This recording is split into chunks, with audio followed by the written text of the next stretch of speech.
When I agreed to be Lawrence Park Community Church's treasurer about 8 years ago, I never expected that I would one day find myself doing a presentation on the Lawrence Park Community Church Constitution.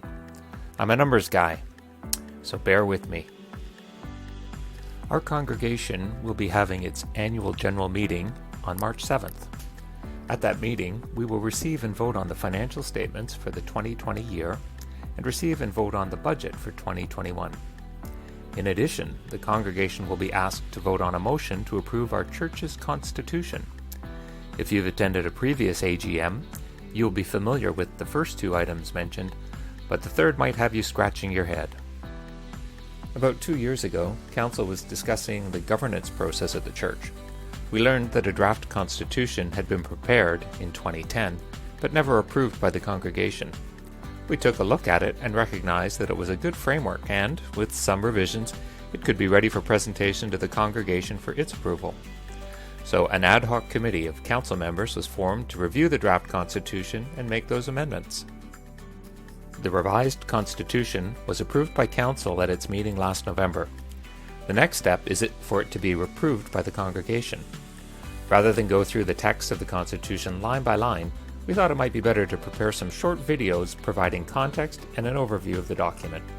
The complete document is available at any time for those who would like to read it. In the remainder of this video, I will answer a few high-level questions. I plan to prepare some separate messages that focus on the actual content. First question, do we need a constitution? Is it required by the United Church? Well, the United Church doesn't require us to have a constitution. However, Council believes it is important to define the process by which we intend to govern ourselves. It provides the framework for how decisions will be made and who is responsible for making those decisions. So, what's actually in the document?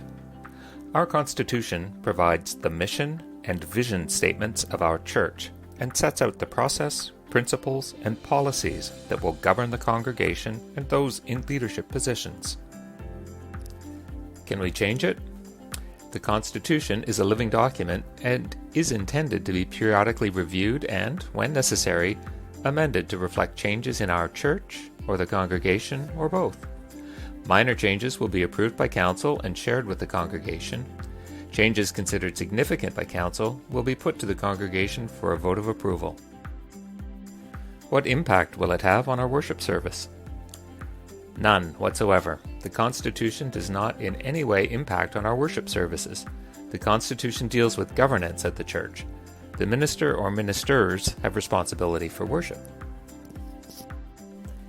I hope you found this informative. If you have any questions, please send them to me. My email address is bob.ferguson1962@gmail.com. If you would like to review the Constitution as approved by Council, you can find a link to the document on the church website. Or send an email to Alison Earle, our Program and Office Secretary, and she can send you a PDF copy. Thanks for watching, and I'll be back with more information soon.